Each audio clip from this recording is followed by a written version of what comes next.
Cancel listings surge in Toronto GTA real estate market as sellers are betting large on the spring market in 2025. So, as you can see the graph behind me, this is exactly the heartbeat of Toronto real estate market in general, but there's more to talk about. Stay tuned and let's get right into the video. So as I have mentioned, obviously the sellers in this particular scenario are obviously divided. They're thinking in two separate and two different thinking patterns. As we know, in the past 10 years, in this particular graph behind me, we notice that obviously the market does feather off in fall in the past 10 years, and it does act as a heartbeat, right? So we know that every spring of every real estate market in Toronto and across the entire country of Canada does have an impact. And in springtime, there's more activity. The flowers are blooming, better weather. I don't know what it is, but what we know is we see the uptick in the real estate market. But having said that, in this case, usually we have a 25% of listings actually getting canceled per year on average. But this year of 2024, there are more than 35% of listings that got canceled from September, which brings us to another conclusion.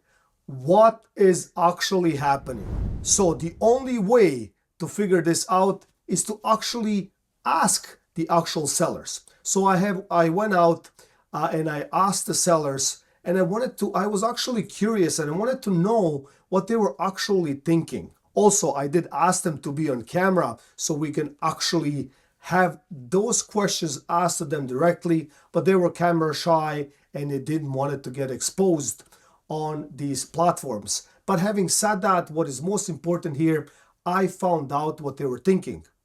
So some of these sellers are actually predicting and thinking because of the Bank of Canada reducing rates and it's going in that right direction, it will have an impact in real estate and the real estate will actually go up in 2025. And yes, that might be true to a particular point, but there's always two sides to a coin. So in this particular situation, what we have here, a large quantity of sellers in this particular fall market is betting on 2025 spring market. So guess what will happen? A surge of inventory will spike up. It will enter that particular real estate in all different segments of real estate brackets, and it will create another chaos again, right? So the inventory will be all across the board and the buyers will have so much to choose from. So I don't know what they're trying to bet on, but I also know another segment in this particular equation, and that is that some of the sellers cannot hold on to these particular listings or properties or condos. They have been beaten up with the mortgage rates, with debt that they're actually carrying for so long. So in their head, they just want to get rid of these particular properties. But now the contradiction in that particular matter is that they do not want to reduce the price. And the reason is because they want to acquire or they want to take as much as they possibly can out of a property or out of a sale, which is totally understandable. But if the market is not allowing it, and we already are seeing a fall market that is kind of on the softer side all across the country, including Toronto GTA. So what are my final thoughts? I mean, we have sellers that cannot hold on, but they do not want to reduce the price to the current market value. We have the sellers that are trying the market and can hold on to their properties, and they will relist in spring of 2025. So guess what? Everything will come at the same time.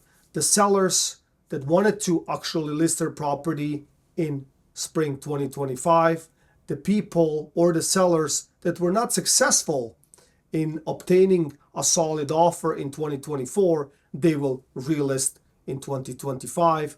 And then the sellers that are either holding on by a thread or they're holding on in general, and they will hit the market once again by default. So you have all these categories, and who knows what is going to happen. I do believe that there are definitely buyers who are looking to purchase properties in every single month of the year, including November and December. But also, I find when there's a lot of inventory on the market, it is obviously harder to push that particular inventory. And don't forget, I'm sure you that are watching, maybe you have bought a property in December. Maybe some of you bought a property in November. So the market is always on. It never shuts off. I myself have sold properties in December. I've sold properties on New Year's Eve. Guess what? Everybody is partying.